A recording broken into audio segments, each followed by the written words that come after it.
Listen, I know I've made like 7 different videos covering Born Again Season 2, but I don't know what to do with myself now that it's over, and I'll probably start to go insane without it, so since this season has come to an end, I wanted to give it a proper review. We had our fun discussing all the hype moments, aura, weird foot fetishes, and character beats over the course of the season, but now that we have the full picture in front of us, I wanted to discuss the more technical aspects of what worked and what didn't. I'm not quite sure how much longer this show has anyway, so please just let me have this before I start hurting myself and others. I'll even do a Fisk impression at the end of the video if you let me, okay? There's your incentive to stay and hear me talk about what a great season of television it was, albeit imperfect. I know they're already halfway through shooting season 3, but I've got some constructive criticism that's important to say, so I'm sure they can reshoot everything to accommodate it, right? Let's start with what worked, because I think there's a lot to praise this season. Most notably, the fact that it has improved on literally every single aspect from season 1. After the very public and messy behind-the-scenes process that happened with that first season, Dario Scartapani and the new creative team had something to prove here in season 2 and showed that they knew what they were doing with Daredevil in the MCU. Those 3 episodes they reshot from that first season did a lot to give me faith in what they had in store, but good god man, I could not have prepared for the insane amount of peak they had coming in season 2. It's genuinely like night and day, and I say that as somebody who really enjoyed season 1, but putting them side by side, it's no competition as they have been liberated from those 6 episodes they were stuck with from the original cut of the show that made no sense whatsoever. But thank God we are where we are today, and we've gotten a phenomenal season of Born Again that has captured the heart of the original show, but also the comics in ways the Netflix series never could thanks to that Marvel money. Yeah, obviously it should have been like this from the beginning, but I'm just glad we made it after all these years of Save Daredevil campaigns and reshoots. And unlike that first season, which was walking a weird line between being something completely different and trying to bring back the glory days of the Netflix show, season 2 feels like a direct continuation from what we got in the Netflix series tonally, which is most important. It's no longer a Frankenstein mismatch of 2 different shows vying for control, as they had time to plan everything out and make sure it was in line with what came before, and it flows so naturally. Deborah's back playing Karen Page in a full, meaningful role throughout the series. Matt Murdock's faith takes the spotlight once again as he struggles with being merciful, and we even get a Foggy flashback episode that is a genuine masterpiece and the highlight of this entire series so far. It's in moments like that that my favorite show of all time returns to me as we get to see these characters evolve and grow in really interesting ways. That aforementioned flashback episode was a great indication of how they restored the feeling, as it acts as a love letter to the original series, all while bridging the gap between the 2 shows. Coming out of that episode, I only missed that version of the show a little bit more than usual, while I mostly just appreciated this new take even more, because they used the past to strengthen the future, and also confirm that Matt Murdock has a foot fetish. I'm sorry, I know I keep bringing this up, but I cannot fathom— no, I can. I've clearly been in denial, but that's very in line for that freakish man whore. But Born Again Season 2 is also very much so its own thing, and that's good. Even if I do desperately wish Foggy was still here, and it's not too late for them to bring him back, I swear. But I respect them giving Born Again its own unique identity that they have finally found with this season as they embrace the gritty street-level crime drama. And it also helps that the story is much more cohesive this time around, with an overarching narrative rather than the mini-arcs we had last season. I can see the appeal of that approach, but with only 3 episodes dedicated to a story that can span an entire season, it results in something like the Muse arc, which was severely undercooked with a deflating ending. This time around, the story of Matt leading this resistance against the Kingpin spans the entire season in a focused, character-driven narrative. It gives us so much more time to spend with these characters because we aren't just jumping from one arc to the next where they may have less to do. And because they have time, it means we get to see more of that juicy character drama that season 1 was lacking, as there's way more conflict between the characters. It also helps when you have Bullseye being a menace throughout the entire season, acting as this agent of chaos, shaking things up at a moment's notice. His inclusion goes a long way to elevate pretty much everything this season, and add a very interesting wrinkle to Matt and Karen's dynamic. But what's great is that it's not just Matt, Fisk, Karen, and Bullseye who have something interesting to do this season, as the side characters finally feel important and get stuff to do, which goes a long way in making this show feel more complete. One of the best things about the Netflix show, by far, was how every single character felt so alive. Everyone from Matt Murdock to even Brett Mahoney had so much depth to them, and it made the show engaging to watch. The supporting characters even have their own supporting characters, as they don't just exist to prop up the lead. After season 1 didn't care about anyone not named Matt Murdock or Wilson Fisk, season 2 goes out of its way to make sure you care about literally everybody who's on screen, and it is so refreshing. I swear, there isn't a single character on this show now who feels disposable, as they all play an important role. Daniel Blake and Buck Cashman by far get the biggest upgrade this season, as they have an entire side plot on their own, spanning multiple episodes that just explores what it's like working in a fascist government, and it really benefits from it, as they spend time giving these characters new layers that make them really fascinating and unpredictable to watch. Whether it be seeing Daniel sink into the horrifying reality of what it's like to work for this government, government, or Buck getting pushed to his limit as they flesh him out as this stone-cold mercenary with a fun personality under the surface and the certified throat goat. I don't think anyone has ever enjoyed food more than him going to town on this hot dog right there. He's a glizzy gobbler all the way. But then they pair up these two contrasting personalities and watch them grow together over the course of the season. It's genuinely heartwarming to the point where you forget you're watching two fascists at work until it results in one of the most heartbreaking tragedies we've seen in any season of Daredevil. BB Urich is another great example of characters who get more to do, as in season 1 she was kind of just there until episode 8 when they gave her an interesting motivation working for Fisk, and now in season 2 we get to see the full ramifications of that as she's working both sides to ensure Fisk's downfall. We even get somebody new like Matthew Lillard as Mr. Charles working above the Kingpin, showing him that he's just a big fish in a small pond and creating this conflict for him to deal with throughout the season. The lack of interesting side characters was by far my biggest problem with season 1, so to see them go out of their way to make everybody compelling did a lot to restore the heart of the show. What's most impressive though was how they used Heather Glenn to fix the biggest disappointment from season 1, that being Muse.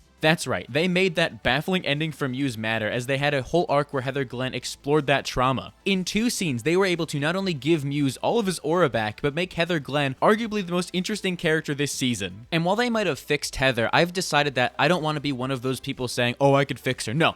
I can accept her for who she is, alright? I want her to make me worse. If them retroactively fixing 2 characters from the last season isn't impressive, I don't know what is, but I'll do you one better. They somehow even managed to make Cherry, my bald mortal enemy, interesting for like the 4 scenes he has. We unfortunately get the most of Cherry in episode 1, but by the end of that, I genuinely felt for him, which was a very strange feeling to have, but just goes to show what happens when you give characters screen time and interesting motivations. I really liked him being the expendable grandpa of Teen Daredevil, I'll admit it. That being said, I hope Heather kills him next season. These side characters are given just as much time as the leads, and it does a lot to flesh out the entire world and make this story hit as hard as it does because you're seeing it from every perspective and everyone is doing impactful stuff. It's not like season 1, where it feels like Heather Glenn stopped existing anytime she wasn't on screen with Matt. Now, in season 2, all of these characters come together to influence the story in important and independent ways. It also helps when your entire cast is giving great performances throughout the season, some even doing their career best, I'd say. Vincent D'Onofrio specifically has never been better as the Kingpin. I'm so serious. I know that's a high bar to clear, but he leaps over it. Most of the time, Fisk is a very reserved character who boils over in anger, and we get to see these explosive outbursts. But in season 2 of Born Again, we get to see a completely new side of the Kingpin. One where he's allowed to be vulnerable, desperate, and lost. And it does a lot to make the events of this season feel as impactful as possible as it breaks Fisk emotionally, and Vincent brings that to life in the most spectacular ways possible. Fisk is such a hard character to play because he has to be relentlessly intimidating, and Vincent manages to walk that line all while showing us a completely new complex set of emotions we've never seen from the Kingpin. This next part goes without saying, but I'm a glazer so I gotta say it anyways. Charlie Cox is definitively the best superhero casting choice of all time. I'm not gonna hear otherwise. He probably already was before Born Again even started just because of the dedication he put into playing Matt Murdock, but now I can confidently say it because the work he does in season 2 is nothing short of masterful. Whether it be the thrilling monologues he delivers as Matt Murdock in the courtroom or the contemplative yet violent revolutionary he is as Daredevil, he's doing incredible work and is always the best thing on screen. Well, unless Wilson Bethel is on screen because he steals every single episode whenever he shows up. His take on Bullseye is such a treat and might be my favorite character in Born Again. I love the misguided redemption arc they take him down this season, and Wilson does such a great job making it feel both believable and unhinged while looking as cool as possible. Honestly, the entire season looked really great as a whole because the cinematography is much more interesting and complete this time around. Season 1 had its moments, mostly in the reshot episodes, but now Born Again looks consistently great. I love this new visual style they've found for themselves. No, it doesn't hold a candle to the Netflix series visually unless it's that one episode where it very much so is. They are doing something new and distinct to separate Born Again as its own show, and I can get with that when it looks this good. Thankfully, they have really toned down on the fog machine while increasing the vibrance and contrast of the image, while they are painting with the light in some really fun ways to create gorgeous visuals. They have finally found their footing with a unique style that looks great on screen, so I cannot wait to see it continue to evolve as the series grows because it looks better with every episode. Best shot in the entire series right there, by the way. I want that framed on my wall. It's not just the visuals either. either, as the Noon Brothers soundtrack for the season continues to be ethereal and enhances a lot of the season. They can definitely tone down on how much they use the soundtrack, as I don't think it needs to be blasting in every single scene. I promise you guys, it's okay to sit with these quiet moments of dialogue, but on its own, their compositions are wonderful to listen to, as they continue to bring back the iconic Daredevil leitmotif in a way that feels familiar, all while doing their own thing with it and adding in these organs that pop on screen. It feels so grand and does a lot to reinforce the overall scale of this season, which I adore. Matt and Fisk's rivalry has never been bigger than this, and the season does such a great job driving that point home as we see the city brought into their very personal conflict. While the stakes might be larger than ever as the fate of the city lies in the balance, it's the personal dynamic at the center that grounds all of this emotionally, as Fisk's status as the mayor acts as a new canvas for them to fight on. It also means that Born Again Season 2 is scarily timely, as we get to see the anti-vigilante task force basically act as a stand-in for ICE and the terrorism they're inflicting on innocent people in real life. It's so powerful and important for Born Again to take such a strong stance against that, as the anti-vigilante task force are firmly painted as the villains through and through, as their actions mirror what's happening in real life. And for the people complaining that, oh, he made it political, shut up. Just shut up. All superhero stories are inherently political, and your opinion does not matter if you can't understand that. Especially when it comes to a character like Daredevil, who has decades of history fighting for the little guy and representing the oppressed. I adore how overtly political this season is, as we get to watch Daredevil fight back against this fascist regime and kick all of their asses in some really great action scenes. That is yet another improvement from Season 1, as they take away those fog machines to actually let you see the action. Mind-blowing concept, I know. Stunt choreographer Philip Silvera is working magic to bring these sequences to life. It is so heightened from what we've seen before, and actually feels like we're watching Daredevil from the comics on screen. They are no longer restrained by the budget and can go all out, giving us some insane action set pieces, as Daredevil is using his billy clubs in the most exciting way possible. He finally feels like a proper, larger-than-life superhero as we see him bouncing around and swinging through these amazing fight scenes. Special shout out to the prison break in episode 3, which is the big one-take sequence of the season. It goes insanely hard watching Matt team up with these swordsmen to free all these prisoners as they're fighting side by side in some really creative ways. But for as great as that is, my favorite action scene this season was easily the Bullseye Diner fight. We've had hints of it here and there, but now it feels like we were actually getting a fully unleashed version of Bullseye, as he's ricocheting objects all around the room in a way that feels impossible unless you have the aura of Wilson Bethel. He has his own unique and dynamic fighting style that is a joy to watch on screen. I am smiling ear to ear like a total psychopath watching him kill people with a lobster, but it becomes even better when you pair him up with characters like Daredevil and watch those styles clash. It is truly something special to witness on screen, as there's so much love and care put into the choreography.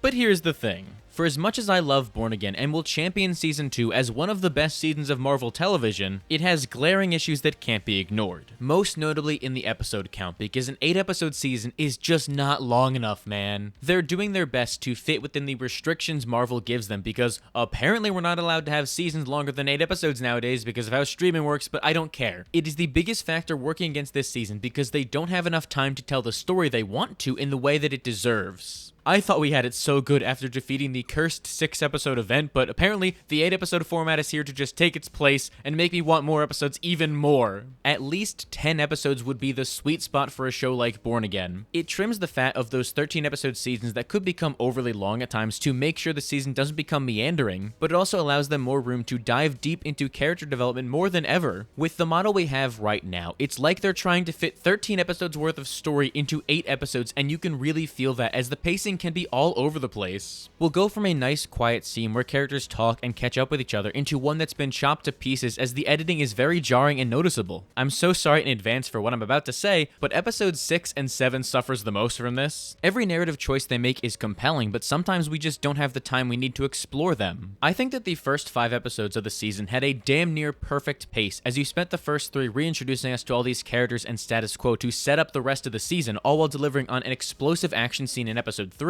before episode 4 kicks off the rest of the season as a massive tragedy takes place that shakes the foundation of the show. And then 5 is pretty much the most important episode for the entire season, as it is filled with so much rich character growth. But with only 3 episodes left in the season, there was simply too much to balance, and for them to stick the landing as well as they did in the finale, it meant other stories couldn't get the spotlight they deserved. I really love that we got Jessica Jones back, and I think she has an important role in this season connecting the Fisk and Daredevil plots together. What we got with her reintroduction was great, as she finally allowed herself to be happy and become a mother now struggling with losing her powers after having a child. I love all of that stuff. But I also wish that she got more to do in the grand scheme of the overarching narrative of the show.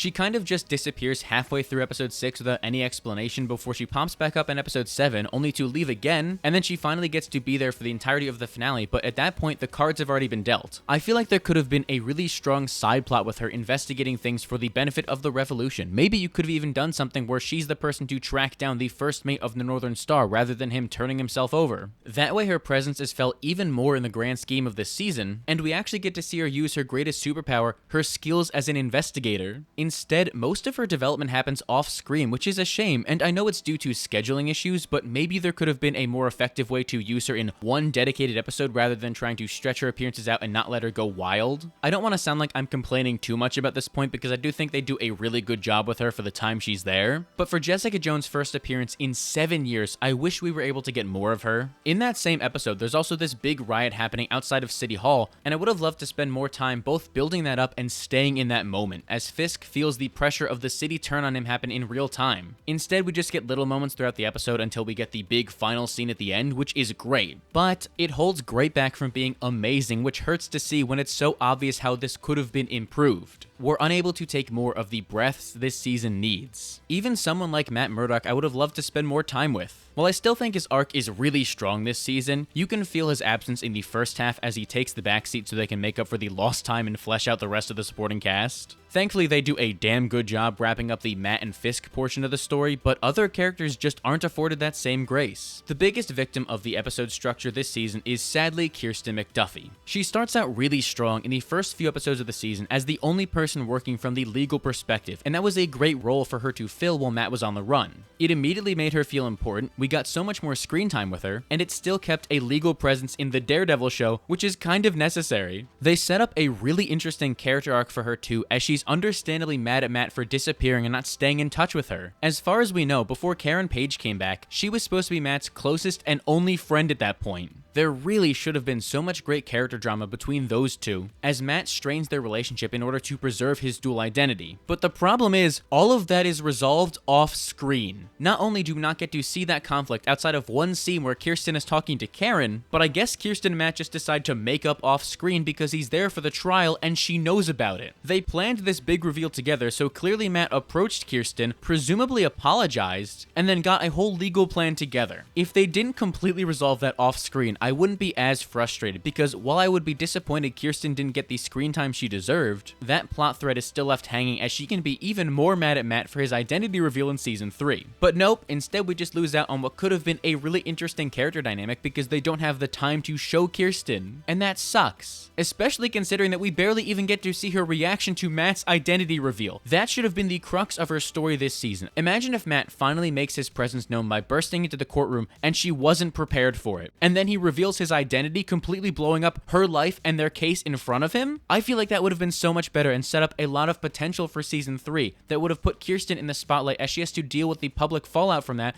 as their law firm is now under this pressure that she wasn't prepared for. And while we still can and hopefully do get that next season, it's not going to hit as hard as it could because Kirsten and Matt were just friends again. And again, we don't even get to see her reaction to Matt's identity reveal. She just puts her hands on her head, and then the next time we see them together in the same room, everything's fine. It's not a one-to-one comparison, but imagine if Foggy found out Matt was Daredevil, and then there was barely any follow-up. We wouldn't have gotten what might be the best episode of Daredevil of all time, Nelson v. Murdoch. If this show just had 2 more episodes, you could have dedicated the time to Kirsten and the identity drama story that it actually deserved, instead of just being all done in the background. After thinking it all over for a few days, that's probably my biggest gripe for the entire season, how underutilized Kirsten was. This season might have had some extremely high highs, but the noticeable disappearance of side characters was very noticeable. Kirsten, and to a lesser extent Mr. Charles, are the biggest victims of this, as Born Again now becomes a victim of its own success. You went out of your way to make these characters interesting, and that's great, but you gotta follow through on them. Please let me see more of them and give these seasons more episodes. Or, if you can't do that, let the episodes be longer. I'm fine with an 8-episode season if they're all actually 8 hours long to tell the story they're trying to. Instead, it feels like we are constantly skirting around that 50-minute runtime mark, and I don't understand why they can't just add more time to show these characters. Just 5 to 10 more minutes per episode would do wonders for fleshing this entire story out.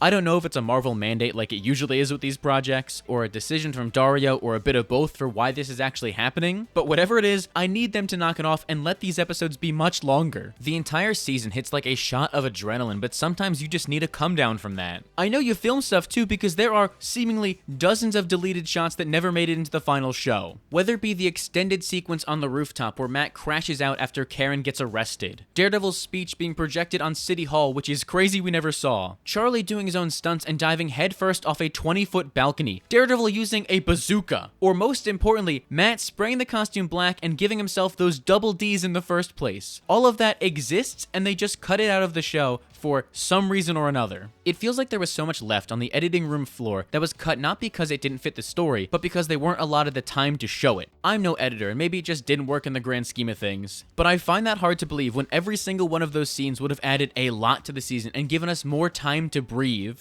Instead, the way episodes are cut together, it's constantly from one scene to the next, to the next, to the next, without any pauses. We need more time to sit in the moment and let these characters react to what's going on around them. It's no surprise to me that episode 5 is the best of the season because it's the one where they talk for the entire episode. They did such a great job setting up the unholy alliance between Daredevil and Bullseye, and now we get to watch those two debate morality and forgiveness as Matt is flashing back to the lessons Foggy taught him in the past that inform his decisions in the present. That is wonderful stuff. Imagine if they weren't cowards and we were afforded that same pacing for every episode. All those moments we already love because of how strong the writing is would hit even harder because of the time we've spent preparing for them. It's why that big court scene in the finale works so well, because it's just Matt and Kingpin arguing for 15 minutes straight. A show like Daredevil is at its best when the characters are allowed to breathe and we get to explore this introspective dialogue and navel-gazing. And I'm not just saying that because the Netflix show had it and everything needs to be like the Netflix show. I am much more forgiving of the changes this series has made because I understand it's its own thing. But there's a reason the Netflix show took that kind of approach, because that storytelling benefits a character like Daredevil. He is someone driven by complex emotions and rash decisions that will affect all the people around him. I think it's really important we spend the time in the build-up and the aftermath to flesh out these relationships and let these characters feel like real people. They prove they can do that with Karen's role in this season, as she's constantly calling Matt out on his BS. Now just imagine if we got to see other people like Kirsten do that. That's not to say these characters don't, it's just that they could be doing more.